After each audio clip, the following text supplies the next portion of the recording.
नमस्कार, सियासी अखाड़ा देख रहे हैं आप। मैं हूं आपके साथ वरुण गोयल।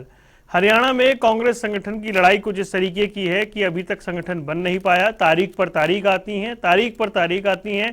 कभी कहा जाता है बस बनने वाली है, 2 महीने इंतजार कीजिए, 3 महीने इंतजार कीजिए, दिन बता दिया जाता है, हाईकमांड को लिस्ट दे दी गई है, लेकिन सब कुछ जो होता है वैसा का वैसा ही है जो 8 साल से चल रहा है। अब बताया गया कि आदमपुर उपचुनाव को लेकर के व्यस्तता है, इसलिए ऐलान नहीं हो पा रहा है। जब सवाल पूछा जाता है तो भूपेंद्र सिंह हुड्डा कहते हैं कि हम पिछला उपचुनाव भी बिना संगठन के जीते थे। ठीक है, पिछला चुनाव बिना संगठन के जीते थे, लेकिन संगठन आखिर कब तक, और संगठन ना बनाने के पीछे मजबूरी क्या है, इस पर चर्चा करेंगे। पहले रिपोर्ट देखिए। प्रदेश में कांग्रेस नेताओं की लड़ाई। 8 साल में संगठन नहीं बना पाई। बिना संगठन कैसे चलेगी पार्टी? क्या प्रदेश कांग्रेस को है संगठन से परहेज? आदमपुर उपचुनाव का बिगुल बज चुका है और प्रदेश में सत्ताधारी पार्टी से लेकर अन्य पार्टियां भी तैयारियों में जुट गई हैं। एक तरफ बीजेपी लगातार आदमपुर चुनाव को लेकर मंथन कर रही है, तो दूसरी तरफ कांग्रेस में संगठन को लेकर ही सस्पेंस बना हुआ है। जी हां, आपने सही सुना, सस्पेंस बरकरार है। प्रदेश में पार्टी संगठन बनने का इंतजार कर रहे कांग्रेसियों को अभी और इंतजार करना होगा, क्योंकि आदमपुर उपचुनाव के कारण हरियाणा कांग्रेस के संगठन की सूची एक बार फिर लटक गई है। आदमपुर उपचुनाव से पहले सूची जारी करने पर पार्टी में बगावत और गुटबाजी की आशंका जताई जा रही है। प्रदेश कांग्रेस में कुमारी सैलजा, राज्यसभा सांसद रणदीप सुरजेवाला, किरण चौधरी और हुड्डा गुट बने हुए हैं। वहीं पूर्व मुख्यमंत्री भूपेंद्र हुड्डा ने आदमपुर उपचुनाव और पंचायत चुनाव को लेकर कहा कि कल चंडीगढ़ में प्रदेश कांग्रेस की बैठक होगी। उन्होंने बताया कि बैठक में प्रदेश के सभी नेता शामिल होंगे और हर गांव में नेताओं की जिम्मेदारी भी लगाई जाएगी। बैठक है और कल तो हम जो है किस गांव में ड्यूटी है, कौन ऑब्जर्वर हैं, ये फैसला पार्टी करेगी और विचार करेगी। सभी पार्टियां अपने अपने संगठन को मजबूत करने में पूरा दम लगा रही हैं। अब देखना ये होगा कि दूसरी तरफ प्रदेश कांग्रेस को संगठन पर इतना परहेज क्यों है। बिना संगठन के कैसे जीतेंगे आदमपुर का उपचुनाव, या फिर कांग्रेस संगठन पहले से ही मजबूत है? ब्यूरो रिपोर्ट, जनता टीवी। और चलिए चर्चा करते हैं। यशपाल बत्रा भारतीय जनता पार्टी से, वेद प्रकाश विद्रोही कांग्रेस से फिलहाल हमारे साथ जुड़ गए हैं और भी कई मेहमान हमारे साथ जुड़ने हैं। सबसे पहले वेद प्रकाश विद्रोही जी, तारीख, समय, लिस्ट, हाईकमांड के पास सूची, दिन, सब कुछ कई बार बताया गया, लेकिन यहां पर एक गेस्ट आए थे एक बार, एक राजनीतिक विश्लेषक, उन्होंने कहा था ये सूची जारी नहीं होगी। तो मैंने कहा था ऐसा नहीं है, इस बार कॉन्फिडेंस दिखाई दे रहा है।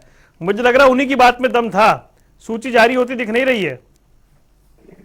वरुण जी, आपकी बात सही है और मैं ऐसा प्रवक्ता नहीं हूं जो पार्टी नेतृत्व जो चाहे कह दे और वो बात मैं कह दूं। मैंने जो तारीख बताई थी वो बिल्कुल सही बताई थी और पार्टी नेतृत्व से सलाह कर बताई थी। मेरे अनुसार 15 से 20 सितंबर तक डेलीगेट की सूची आ जानी चाहिए थी और वो आई 1 अक्टूबर को। ठीक, 10 से 15 दिन लेट। और मैं आपको बड़ा स्पष्ट बता रहा हूं, कोई बहुत लंबा चौड़ा बदलाव भी नहीं हुआ। मेरे पास जो सूची थी उसमें केवल 10-12 नामों का परिवर्तन हुआ है, कोई बहुत लंबा चौड़ा नहीं हुआ। 25 तारीख बताई थी मैंने जिला अध्यक्षों की, उसमें केवल 2 या 3 जिलों की समस्या थी, पर उसको भी 12 दिन ज्यादा हो चुके, नहीं आई। 30 तारीख बताई थी मैंने 30 तक ब्लॉक की, उसको भी 7 दिन हो गया।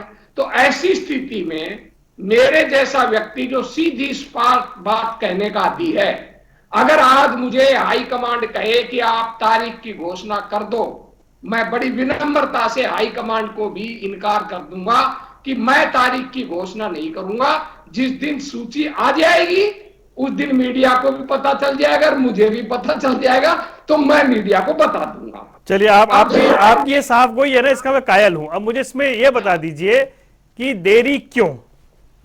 देखिए देरी, मैंने बताया ना कि 10-12 नाम थे, केवल 10-12 नाम, कोई डिफरेंस नहीं था।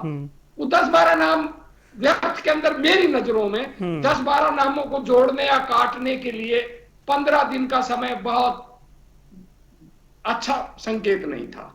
इसी तरह 2 या 3 जिलों का नाम है, 2 या 3 जिलों में पता नहीं क्यों विवाद हो रहा है। अब जहां तक मेरा अनुमान है, अनुमान बता रहा हूं, निजी अनुमान, कि इसमें कम से कम महीना 1.5 महीना अब और लगेगा। क्योंकि पार्टी जैसा कांग्रेस का फंक्शन है, उससे मुझे लगता है कि आदमपुर चुनाव से पहले अब ये सूची जारी नहीं होगी। और जहां तक आपने जो रिपोर्ट बताई थी कि बिना संगठन, आपकी बात बिल्कुल सही है, 8 साल से संगठन नहीं है, परंतु कांग्रेस का काम बिना संगठन चल जाता है। आपको पता है 2019 का चुनाव कांग्रेस ऐसे ही चलती है ना, ऐसी चलती है। ये और ज्यादा बेहतर है। मैं लास्ट एक लाइन खत्म कर रहा हूं। 2019 का चुनाव लड़ लिया, 31 सीट जीत ली, 2 उपचुनाव लड़ लिए, 1 उपचुनाव भी जीत लिया। ठीक है यशपाल शर्मा जी, हालांकि आप कह सकते हैं कांग्रेस का इंटरनल मैटर है, लेकिन हम चर्चा इसलिए कर रहे हैं कि संगठन नहीं है, आदमपुर भी सामने है और वो कह रहे हैं कि हम तो पिछला बड़ौदा का उपचुनाव भी जीत चुके हैं बिना संगठन के, तो ये बहुत बड़ा विषय नहीं है। मैं यशपाल बत्रा हूं, यशपाल शर्मा नहीं हूं वरुण जी। जी ठीक है, माफ कीजिएगा, आपका नाम ठीक है, यशपाल बत्रा जी बोलिए। जी, अपने कांग्रेस प्रवक्ता जो वेद प्रकाश विद्रोही जी बोल रहे थे, ये वैसे तो मेरे बड़े भाई जैसे हैं, लेकिन इनको थोड़ा सा करेक्ट और बातें करनी चाहिए। जिस तरीके से हरियाणा के अंदर कांग्रेस कई गुटों के अंदर बटी हुई है, ये रीजन उसी की वजह से है, सच्चाई तो ये है। और पिछले 8 साल से यही गुटबाजी चरम सीमा पे है, कभी कौन सा गुट, कभी कौन सा गुट, कभी कौन सा गुट, कोई रुकवाता है, एक बनाता है, दूसरी रुकवाता है, एक बनाता है, फिर वो पार्टी छोड़ के चले जाते हैं, फिर वो दूसरा कोई आ जाता है, दूसरा फिर इतने चलाता है और उसे फिर वो दूसरी लिस्ट उठ जाती है, फिर वो पार्टी छोड़ के चले जाते हैं। ये पिछले 8 साल से रूटीन में चल रहा है। अभी वेद प्रकाश विद्रोही जी बोल रहे थे कि 2019 का इलेक्शन भी हमने ऐसे ही लड़ा, तो मेरी तो इनको शुभकामनाएं हैं और मैं तो इन्हीं से रिक्वेस्ट करना चाहता हूं, कांग्रेस प्रवक्ता से और कांग्रेस से, कि अपना संगठन जरूर बनाए, क्योंकि हमें भी विपक्ष की जरूरत होती है। हम भी चाहते हैं कि अच्छा विपक्ष प्रदेश में होना भी चाहिए और जनता को उसका बेनिफिट भी मिलता है, लेकिन मजबूरी है कांग्रेस की कि वो अपना संगठन नहीं खड़ा कर पा रही। लेकिन हमारी शुभकामनाएं हैं इनको कि ये जल्दी उस पर काम करके और एक अच्छा जो संगठन ये चाहते हैं, जिनसे लगता है इनको कि समाज को बेनिफिट मिल सके, वो जरूर बनाएं। और नहीं तो फिर वो 2024 के इलेक्शनों की इसी चैनल में बैठ गए, और एमपी के इलेक्शन भी आने वाले हैं, उसके विधानसभा के भी आने वाले हैं, फिर नहीं तो 2024 में यही कहना पड़ेगा कि चलो कोई नहीं, हम तो बिना संगठन के, बिना उसके भी राजनीति कर लेते हैं, 2024 का भी लड़ लिया हम इलेक्शन। आप जैसे आदमपुर आ गया, आदमपुर के बाद पंचायत चुनाव हो जाएंगे, पंचायत के बाद निगम चुनाव हो जाएंगे, ऐसे धीरे धीरे बढ़ती जाएगी। ये तो एक कांग्रेस के अंदर एक समस्या है। ठीक है यशपाल जी, मैं आता हूं अर्जुन सुडेल। अब विद्रोही जी के साथ चर्चा में आप कई बार शामिल हुए हैं। अब देखिए, बड़े मतलब मैं तो उनकी साफगोई का कायल हूं, उन्होंने बता दिया ये आदमपुर चुनाव से पहले होने वाला नहीं है, और लेकिन उनके पास एक लाइन है कहने के लिए, कई बार कह चुके कि 19 का चुनाव बिना संगठन के लड़ा था, 31 सीटें आ गई थी। कांग्रेस का भविष्य क्या दिखाई दे रहा है?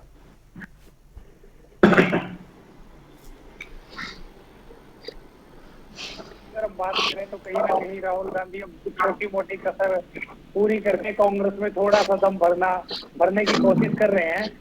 लेकिन अगर हम हरियाणा प्रदेश की बात करें, 31 सीटें तो ले ली, उनका फायदा क्या हुआ? बाहर हरियाणा की जनता ने तो उनको विपक्षी भूमिका दे दी। अभी बत्रा जी भी कह रहे थे कि भाई भूमिका विपक्ष होना चाहिए, और मुझे नहीं लगता कि ये विपक्ष का काम करते हैं। विपक्ष का बिल्कुल भी काम नहीं करते। जब भी जनता के मुद्दों की बात आती है, महंगाई की, बेरोजगारी की, कोई भी प्रदेश में अगर ऐसी बात होती है, तो ये अपनी लड़ाई के अलावा इनको टाइम ही नहीं है। अभी देखिए, इनके अभी तो हुड्डा जी सर्वसरो हो रहे हैं, उसके खिलाफ अपना कृष्ण मूर्ति हुड्डा जी किस तरह से बोल रहे हैं, वो पूरा प्रदेश देख रहा है। वो किस तरह इनके भ्रष्टाचार के, घोटालों के दुनिया के सामने लाने का काम कर रहे हैं। पूरी खुलकर वो चैनलों पर बोल रहे हैं, मैं लगातार देख रहा हूं उनको। तो इस तरह से जब सरकार थी, तो जिस तरह से कृष्ण मूर्ति हुड्डा जी बता रहे, तो इतना बड़ा भ्रष्टाचार कि नौकरियों में पैसे ले लिए, ये ले लिया, वो ले लिया। तो इस तरह की बातें हैं। मुझे नहीं लगता कि कांग्रेस कहीं ना कहीं प्रदेश के मुद्दे, प्रदेश की जनता के साथ खड़ी होती है। 31 सीटें लेने से नहीं होता कुछ भी। होता है कि भाई प्रदेश के मुद्दे उठाए, जनता की सेवा करे, विपक्ष में रहकर विपक्षी भूमिका निभाने का काम करे, लेकिन कहीं भी नजर नहीं आती कांग्रेस। और आदमपुर क्या, मुझे तो नहीं लगता आदमपुर के चुनाव के बाद भी ये कुछ कर पाएंगे, क्योंकि कभी कोई नेता भाग जाता है, कभी कोई नेता भाग जाता है। तो इस तरह से ये कांग्रेस कहीं पर भी खड़ी नजर नहीं आती। ना ये निकाय चुनाव में उनको कह देते हैं कि हम नहीं लड़ेंगे, अभी पंचायत चुनाव होने वाले हैं, उनको कह देंगे जी हम नहीं लड़ रहे हैं, हम तो कभी सिंबल पे लड़े ही नहीं, ये भाईचारे का चुनाव है, कहीं कुछ। चुनाव तो सारे ही भाईचारे के होते हैं, ठीक है, लेकिन इस तरह से सिर्फ और सिर्फ लोगों को बहकाने का काम करते हैं। आपसी लड़ाई, मैं ये कहूंगा कि पूरी तरह से आपसी लड़ाई इस टाइम कांग्रेस में चरम सीमा पर है। ठीक है नरेश जी, जब संगठन की बात आती है और कांग्रेस को जो समय लग रहा है, आप लोग इसी अवसर की तलाश में हैं कि कांग्रेस में इसी तरह से इंतजार चलता रहे तो आप लोग मजबूत हो जाएं? हेलो जी नरेश, आप सुन पा रहे हैं? जी सुन पा रहे हैं। नहीं, हम तो ऑलरेडी पहले से मजबूत हैं, हम कमजोर कहाँ हैं? और कांग्रेस की तरह कमजोर नहीं है। हमारे संगठन के लिए हम बहुत काम करते हैं, हमारे कार्यकर्ता जमीनी कार्यकर्ता है। हमें संगठन के लिए आप देखोगे कि ऑलरेडी कुछ समय पहले हमने उपाध्यक्ष भी बनाए और बाकी यूथ के सेल भी हैं और बाकी प्रोसेस चल रहा है। इस पार्टी की तरह नहीं है कि 8-8 साल तक ये सोचते हैं कि हम सत्ता में आ जाएंगे। संगठन, जब संगठन के अंदर मजबूती नहीं रहेंगे तो आप किसकी लड़ाई लड़ेंगे? पहली बात तो इनका संगठन जो है ना, एक बूढ़ा संगठन हो चुका है। जो हुड्डा जी के साथ जितने भी जुड़े हुए हैं वो सारे के सारे 50-55, आपने देखा अभी इनके एक पूर्व विधायक जी, एक यूथ नेता थे, वो उन्होंने पूरी कड़ी बताई कि 30 से 35 साल तक के नेता जो हैं, 40-45 साल तक के नेता जो हैं, वो तो इनकी पार्टी में है ही नहीं। और जो टिकटें 3-3, 4-4 बार से लेके आ रहे हैं, 20-20 साल से वही टिकटें ले रहे हैं, 2 बार हार जाते हैं, 1 बार जीत गए, फिर 2 बार की टिकटें के लिए तैयारी करते हैं। उसमें आप देखिए शैलजा जी रही, अभी अपना सुरजेवाला जी, कैप्टन यादव, सबको एक साइड लाइन करके हुड्डा जी सोचते हैं कि सिर्फ मैं सरकार बना लूंगा। ये नहीं पता कि जब भजन लाल जी की सरकार थी, 66-67 सीटें आपकी आई, वो भजन लाल जी के दम पे आई। दूसरे वाली सरकार आप एक लंगड़ी सरकार थी जिसमें आपने जोड़ तोड़ के बनाया। फिर आप कहते हो कि हम फिर 15 पे रह गए और फिर कहते हैं कि हम 30 लेके आ गए। जी ये 30-32 जो है वो आंकड़ा भी वो जो है ना, जनता की वजह से आपको दिख गए, नहीं तो जनता सोच रही थी कि बदलाव के लिए, ठीक, लेकिन उन्हें कांग्रेस के अंदर बदलाव ही नहीं दिख रहा कहीं भी। ठीक है, संगठन तो इनका संगठन क्या एक बूढ़ी राजनीति कर रहे हैं, ये जवानों की राजनीति नहीं है इनकी। ठीक है नरेश जी, आपकी बात आ गई। विद्रोही जी, मैं उम्र तो नहीं पूछूंगा, लेकिन क्या वाकई ये बात है कि बड़ी उम्र के लोग ही बचे हैं हरियाणा कांग्रेस में? ऐसा है क्या? देखिए, आप पार्टी के भाई हैं जो उधार की राजनीति कर रहे हैं, कांग्रेस के रिजेक्टेड नेताओं के बल पर हरियाणा में संगठन बना रहे हैं और वो भी हमें उपदेश दे रहे हैं। जो भाई आपका भी अधिकार है, कांग्रेस में युवाओं की कमी नहीं है, हर जगह युवा है। बहुत बड़ा यूथ कांग्रेस का संगठन है, एनएसयूआई का संगठन बहुत मजबूत है। मेरे इनेलो के भाई कह रहे थे कि हम विपक्ष की भूमिका नहीं निभाते। भाई आप भी तंज कस लो, जब मौका आता है वोट देने का तो भाजपा को देते हो, मजबूत भाजपा को करते हो और दुहाई विपक्ष की देते हो। पिछले 3 साल के अंदर वरुण जी, आप खुद एक पत्रकार हैं, मुझे बता दीजिए कौन सा ऐसा मुद्दा है जिस पर कांग्रेस ने लगातार संघर्ष नहीं किया, जिस पर आंदोलन नहीं किया, लगातार सड़कों पर है। यदि कांग्रेस के कार्यकर्ता मजबूत नहीं होते तो कैसे हम चुनाव जीतते? हमारे पास मजबूत से मजबूत कार्यकर्ताओं की फौज है। वो दूसरी बात है, मैं सहमत हूं कि ये नहीं हम तय करा कि भाई तू अध्यक्ष, तू महामंत्री, तू जिले का अध्यक्ष, फला ब्लॉक का अध्यक्ष, फला पदाधिकारी स्टेट का, इतनी तो बात मैं मान लूंगा। पर ये कह देना कांग्रेस के पास संगठन नहीं है, कांग्रेस के पास मजबूत कार्यकर्ता नहीं है। आप लो मुंगेरी लाल का सपना, मुंगेरी लाल के हसीन सपने लेने से मैं किसी को रोक नहीं सकता। भाजपा के साथी कहते हैं गुटबाजी, अरे बत्रा जी आपके अंदर कितनी गुटबाजी है बताने की जरूरत नहीं है। एक एक करके नहीं, अभी विद्रोही जी को कंप्लीट करने दीजिए। बोलिए विद्रोही जी। कुर्सी के फेविकॉल से चिपके हुए हो, जिस दिन कुर्सी जाएगी ना, भाजपा तो हरियाणा में 3 और 13 में नहीं रहेंगी। आपके पास क्या है? आपके 40 एमएलए हैं, 20 कांग्रेसी हैं, आपके 10 एमपी हैं, 5 कांग्रेसी हैं, और आपके कब नेता छोड़कर चले जाएं कुछ नहीं पता। जब तक उन्हें लग रहा है कि आपकी सत्ता केंद्र में है, और हरियाणा में है। और जब तक उन्हें लगता है कि भाई मोदी का ईडी सीबीआई का चाबुक उन पर नहीं चलेगा, जिस दिन उनको यह पता चल गया कि भाई ये चाबुक अब नहीं चलेगा, भाजपा जाने वाली है, हरियाणा की तो मैं गारंटी देता हूं आपके नेता ढूंढे नहीं पाएंगे, आपका संगठन तिनके की तरह बिखर जाएगा, क्योंकि आपका तो संगठन ही उधार का संगठन है। विद्रोही जी, ये जो आप दावा करते हैं ना कि 24 में आप सरकार बदल देंगे, आपकी सरकार आ जाएगी, अभी जो आपकी पार्टी में चल रहा है 2-3 जिलों की जो आप बता रहे हैं कि इतनी छोटे से मुद्दे को सुलझा नहीं पाना, संकेत तो अच्छे नहीं है। देखिए ये तो मैं मान रहा हूं आपकी, अगर कांग्रेसियों में कमी नहीं होती तो हम 2019 में ही आ गए थे जी। आपको अच्छी तरह मालूम है, हमारे कम से कम 15 ऐसे नेता थे जो जीत रहे थे, उनको टिकट उनकी काट दी। अगर आप वोटों का विश्लेषण कर लो, चुनावों का विश्लेषण कर लो, हमारे कम से कम 40 एमएलए आने चाहिए थे, पर हमारी कमजोरी या हमारी गुटबाजी कह लो या हमारी अपनी बेवकूफी कह लो, हमारी अपनी लड़ाई को कह लो, 9-10 सीटें तो हमने खुद गवा दी। तो ये तो मैं सहमत हूं आपकी बात से। नहीं तो उससे सबक नहीं लिया ना कोई अभी तक भी, उससे सबक भी तो ले। तो ज्यादा लड़ाई हो रही है, उससे तो ज्यादा लड़ाई हो रही है। पहले से स्थितियां सुधरी हैं, ठीक है, सबक लिया, ठीक है, उतना नहीं लिया। यशपाल बत्रा की बारी, फिर आ रहा हूं नरेश जी। यशपाल बत्रा।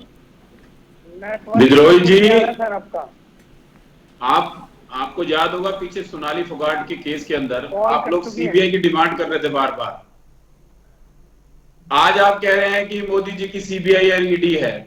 आप एक स्टैंड क्यों नहीं रखते किसी एक पॉइंट के ऊपर? कभी तो सीबीआई आपकी हो जाती है, कभी सीबीआई वो हमारी हो जाती है, नंबर 1।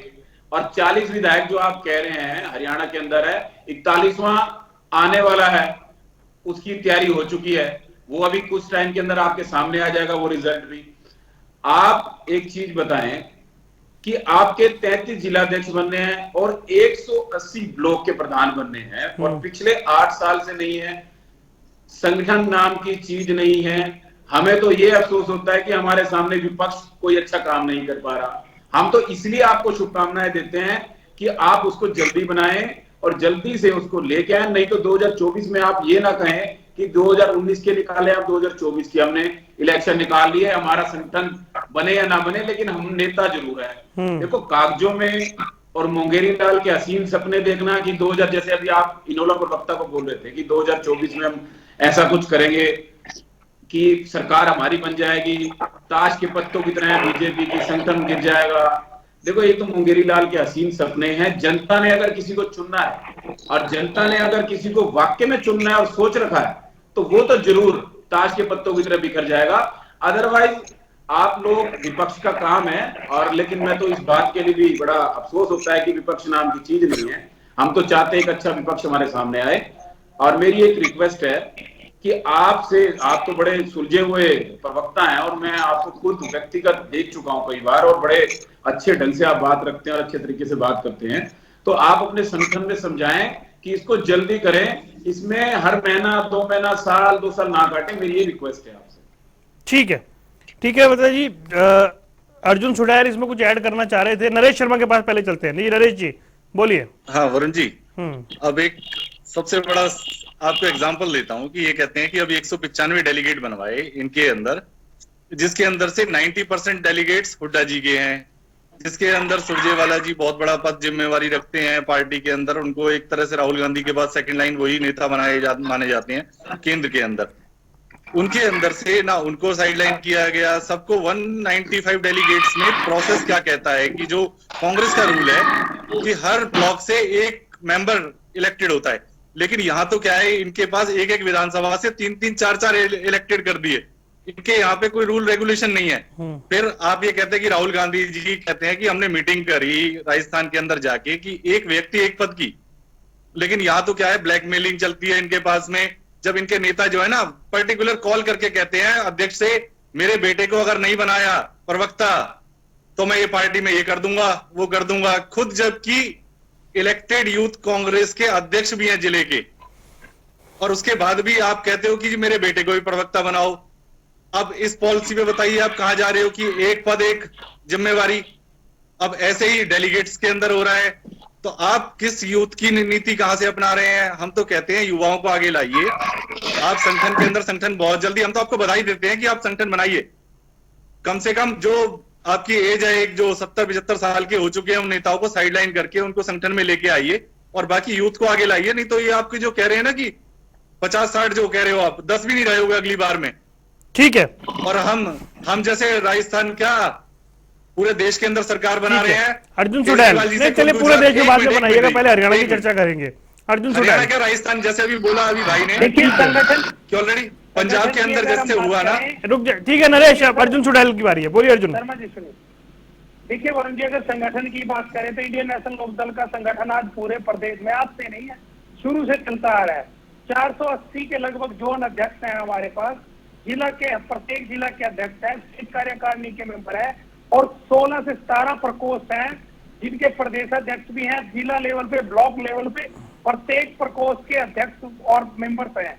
दूसरी बात, विद्रोही जी कह रहे थे कि ये हमारी बदकिस्मती कह लीजिए, हमारी लड़ाई कह लीजिए, तो ये लड़ाई तो उससे भी ज्यादा है। अब कैसे कैसे ये लड़ाई लड़ेंगे? ये कह रहे थे कि हमने बस सिर्फ नाम नहीं दे रखे कि कौन जिला अध्यक्ष है, कौन महामंत्री है, देकर तो देखिए किस तरह से जूता बजेगा रात को ही। दे ही नहीं सकते ना जी, शाम को ही जूता पिछवाड़ हो जाएगी। और लगातार एक बार दीजिए, देखिए कौन कौन इस्तीफे देगा, कौन कौन छेड़ेगा। कोई कहेगा मेरा नहीं बनाया, कोई नहीं। देखिए जिस तरह से अभी आप जब प्रदेश अध्यक्ष बने ताजे उदय भान जी, इन्होंने लिस्ट जारी करी, लिस्ट जारी करते ही प्रवक्ताओं की लिस्ट जारी करी, प्रदेश प्रवक्ताओं की। शाम को केंद्र सरकार ने उसी प्रवक्ताओं की लिस्ट को बंद करने का काम किया, हाईकमान, सॉरी हाईकमान ने उसको उसी टाइम पर बंद कर दिया, बैन कर दिया शाम को ही।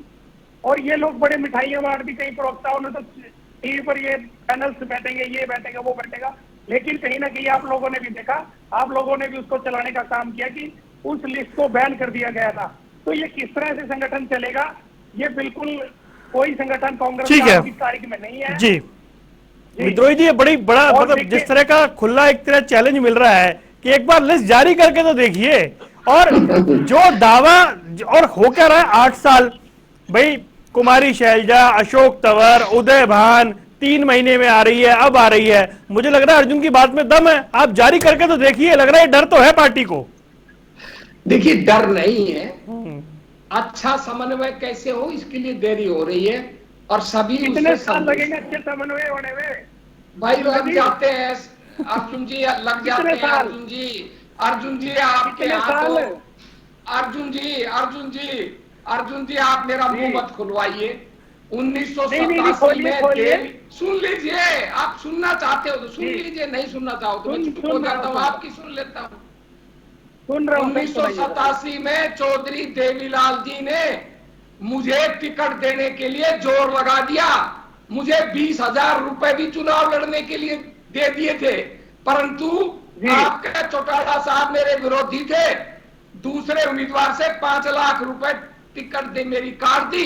देवीलाल रोता था, और जबकि वो बड़े मजबूत नेता थे। और ये पूछ लेना, अजय से पूछ लेना, अजय चौटाला से पूछ लेना, अगर मैं झूठा हूं तो अजय चौटाला से पूछ लेना।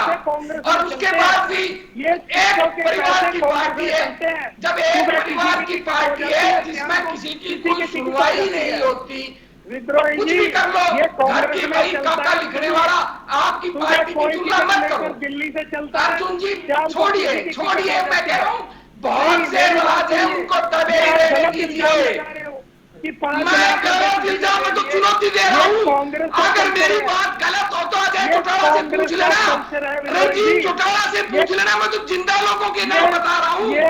अरे मैं तो जिंदा लोगों के नाम बता रहा हूँ। नरवीर सिंह को दी थी 5 लाख रुपए में। नरवीर सिंह से भाजपा वाले पूछ लेंगे, बत्रा जी पूछ लेंगे। मैं कोई इल्जाम नहीं लगाता, मैं इल्जाम नहीं लगाया करता। वरुण जी, जहाँ तक युवाओं का ताल्लुक है, आप हमारे ठीक है अर्जुन, आइए मुद्दे पे आते हैं, रुक जाइए, मुद्दे पे आते हैं, वापस लौटते हैं कांग्रेस संगठन पे। ठीक है, नहीं मैंने दोनों को मौका दिया, अब ठीक है विद्रोही जी मुद्दे पे आते हैं। ठीक है अर्जुन, ठीक है, वो विषय को यहाँ खत्म करते हैं, वरना चर्चा कहीं और चली जाएगी। हाँ बोलिए। 33% आप उस लिस्ट का एनालाइज कर लीजिए, तो आपके पास है। तो ये कह रहे हैं कि भाई युवा नहीं, 33% युवा हैं। अब ये आप आरोप लगाए जाओ, आप युवा नहीं, मैं सवाल पे आ रहा हूँ, कि वो कह रहे हैं लिस्ट जारी करके तो देखिए एक बार, देखिए बहुत, मैं आपसे कह रहा हूं, अब की बार आप आ रहा हूं बत्रा जी, महीने से 2 महीने के बीच में निश्चित रूप से लिस्ट जारी होनी है, निश्चित रूप से। आप देखिए विद्रोही जी, मैंने आपको पिछले महीने भी कहा था कि हम तो इंतजार कर लेंगे। नहीं, मैं तो खुद ही कह रहा हूं, इसलिए मैंने, अगर महीने 2 महीने में जारी नहीं हुई, मैं तो फिर आपको बिठा लूंगा। आप बैठा लेना, मैं आपको फैक्चुअल बात बता रहा हूं। अब कोई लंबा चौड़ा नहीं बचा। 195 की लिस्ट जारी हुई, कहां जुत्तम बाजार हुई, बस पूछ बाकी रह गई है।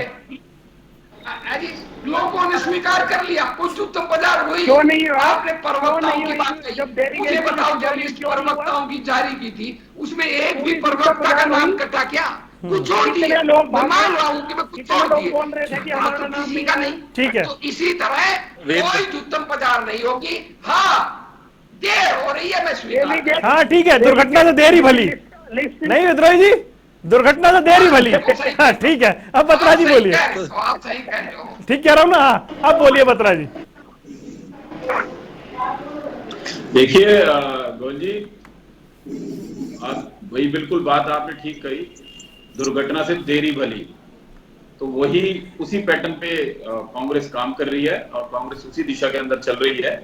और लेकिन जो युवा की बात कह रहे थे अपने विद्रोही जी की 33% हमारे यहाँ युवा है, तो मेरी ये विनम्र निवेदन है इनसे कि ऐसा ना हो कि वो बुजुर्ग हो जाए और आपका संगठन ना बन पाए। तो मेरी ये रिक्वेस्ट है, उनको युवाओं को आगे आने दो। जो 33% आप लोग कह रहे हैं, वो पता नहीं कौन से हैं, लेकिन हो सकता है हो, अच्छी बात है वो, लेकिन वो बुजुर्ग ना हो जाए, उसके लिए आपसे रिक्वेस्ट है कि आप उसको जरूर करें। नहीं तो ये गुटबाजी की भेंट, ये 33% युवा ना चढ़ जाएं।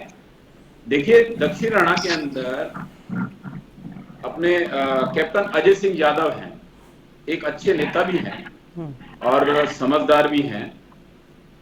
देखो अधिकार किसका होता है और मिलती किसको है सीटें, और सीट किसको मिल जाते हैं। अभी वेद प्रकाश विद्रोही जी नवल प्रवक्ता से बात कह रहे थे कि पैसों से टिकट बिकी और वैसे बिकी। देखिए इतिहास तो वेद प्रकाश विद्रोही जी आपको भी पता है, मुझे भी पता है, और किस तरीके से क्या एक कहावत हरियाणा के अंदर आया राम गया राम की कहावत एक चलती है, वो सबको पता है। इतिहास हिस्ट्री कैसी है, क्या क्या हो रखा है, तो उसको डिस्कशन ना करते हुए हमें तो ये चाहिए कि आज कैसे हरियाणा की जनता को एक अच्छा माहौल, एक अच्छा बेनिफिट और एक मजबूत विपक्ष मिल सके, उस पर चर्चा करनी चाहिए। उसकी चर्चा के अंदर आपसे रिक्वेस्ट है कि आप उस विपक्ष को खड़ा करिए और उसको जल्दी करने की कोशिश करिए। ये हमारी एक विनम्र निवेदन है। चलिए अब समय थोड़ा कम है, एक एक लाइन का जवाब देता हूँ अर्जुन चुड़ैल से। हमारी विनम्र जी अर्जुन बोले, उसके बाद नरेश के पास चलेंगे। बोलिए अर्जुन। देखिए जी, जिस तरह से विद्रोही साहब आरोप लगा रहे हैं, ये कल्चर कांग्रेस में है। कांग्रेस में टिकट पैसे देकर दिल्ली से होती है और शाम तक हरियाणा प्रदेश में आते आते घर तक बदल जाती है, हल्के तक जाते जाते वो बदल जाती है। और ये कह रहे हैं कि लिस्ट जारी कर देंगे, मुझे लगता है उसमें भी पैसे देकर लिस्ट जारी होगी। ये मैं बता रहा हूँ विद्रोही साहब को, ये पैसे लेने देने का कल से चौधरी देवीलाल जी ने तो कमेरे वर्ग के लोगों को विधायक बनाया है और प्रदेश में बिल्कुल गरीब से गरीब लोगों को विधायक बनाने का काम किया, किसान के बेटे को, मजदूर के बेटे को विधायक बनाने का काम किया। ये कल्चर सिर्फ कांग्रेस में है, वहां पर पैसे से टिकटें बढ़ती है।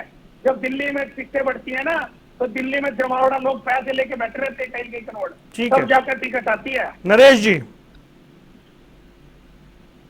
तो इनका जो कह रहे हैं ना पैसे वाली बात आई है, जो अभी भाई ने हमारे बताई, नलो प्रवक्ता जी ने, तो यहाँ तो इनके यहाँ पे प्रवक्ता बनने के लिए भी मैं अमाउंट तो नहीं बताऊंगा, काफी मोटा अमाउंट देना पड़ता है। अरे आज चर्चा चल कहाँ रही है, मेरे को समझ ही नहीं आ रहा कहाँ उसी चर्चा पे आ रहा हूँ कि उसके बाद में इनके पास में ये देखो कि विवेक बंसल जी थे, हमारे बड़े भाई हैं, उनको देखो कि आप 4 या 5 महीने से हुड्डा जी ने, जब से प्रदेश प्रवक्ता वाली बात आई, संगठन के लिए ही बात थी, उनके पास गई जब साइन करने के लिए, उन्होंने कहा कि मेरे से डिस्कस करने के बाद ही ये लिस्ट जारी करेंगे। हुड्डा साहब नाराज हो गए, वो वेणुगोपाल जी के पास लिस्ट चले गई, वेणुगोपाल जी ने रोक ली वो। उसके बाद में जब आपका शीर्ष संगठन, जब आपको एक प्रभारी बना दिया किसी को और उसकी ही नहीं मान रहे हैं, आप एक मत चलते हैं, कोई किसी का वो नहीं है कि आपको कि भाई किसी संगठन के लिए, सिर्फ हुड्डा साहब इकलौते समझते हैं कि मैं ही सर्वप्रिय है, सर्वप्रिय की राजनीति वो करते हैं। जबकि एक पुत्र मोह को छोड़ के, आप मैं बता देता हूं आपको, सिर्फ वो पुत्र मोह में इतने पागल हो गए हैं कि कम से कम बस मेरे को अपने बेटे को मुख्यमंत्री बनाना है। लेकिन और जो 90 विधानसभा के अंदर कोई ऐसा नेता नहीं है कि वो जो खड़ा करे कि भाई मेरे बैकएंड में मेरा बेटा नहीं तो कोई और तो नेता को भाषाई सपोर्ट सम्मान करते बना हैं। के रखेंगे, समय थोड़ा कम है। वेद प्रकाश विद्रोही जी, मेरा एक सवाल है आपसे।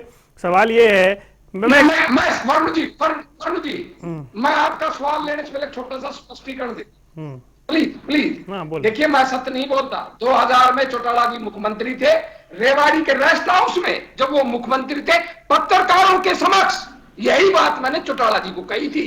आप रेवाड़ी के पत्रकारों से पूछ लेना। 2000 में जनता दल का अध्यक्ष था, ये बात मैंने चौटाला जी को पत्रकारों के समक्ष कही थी, क्योंकि मेरे और चौटाला जी की मीठी नोक झोंक आज भी होती रहती है, रोज होती रहती है। ठीक है, अब मेरा सवाल ये है कि इस डर से कि दुर्घटना हो जाएगी, गाड़ी निकालेंगे नहीं तो सर गाड़ी चंडीगढ़ की सड़क पे जाएगी कैसे? 24 के लिए दावा तो कर रहे हैं आप।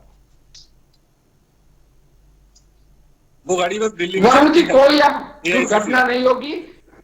सड़क को बिल्कुल ठीक कर दिया गया है और गाड़ी को आप गाड़ी चला ही नहीं रहे हैं, आप कह रहे दुर्घटना से देर भली, आप गाड़ी नहीं चला रहे। आपकी बात नहीं होगी। मैं सर कह तो रहा हूं ना सर कि आपकी बार नहीं होगी। याद है ना पिछली बार सारे एक बस में बिठाए थे राहुल गांधी ने। लेट हो सकती है। जिस तरह 195 डेलीगेट की सूची में कोई दुर्घटना नहीं हुई, उसी तरह जिला अध्यक्षों की, ब्लॉक अध्यक्षों की सूची में भी कोई दुर्घटना नहीं होगी। यह तो मैं आपको आश्वस्त कर सकता। अगर देर करेंगे तो फिर दूसरा गाड़ी ले जाएगा ना चंडीगढ़। ना नहीं, हम तो तैयार बैठे हैं। मैं आपको तारीख इसलिए नहीं बता सकता कि मैं गलत साबित हो चुका हूं। मैं माफी चाहता हूँ, समय नहीं है, नहीं बता रही, समय नहीं है, वरना चर्चा को मैं आगे ले जाता। समय मेरे पास इतना ही था। तो आखिर क्या है मजबूरी, संगठन से फिर दूरी, कांग्रेस की वही कहानी जो हमेशा चलती रहती है। फिर चर्चा करेंगे, फिर बैठेंगे, फिर विद्रोही जी से पूछेंगे कि विद्रोही जी नई तारीख क्या है। फिलहाल आप चारों मेहमानों का जुड़ने के लिए बहुत बहुत शुक्रिया। तो कांग्रेस का संगठन फिलहाल नहीं बन पा रहा है और आदमपुर चुनाव तक ऐसा लग रहा है वो टलता जा रहा है मामला। 8 साल के बाद इंतजार कितना, ये बड़ा सवाल है। आप देख रहे थे सियासी अखाड़ा। रुक रहे हैं कुछ देर के लिए, खबरों का सिलसिला लगातार जारी है।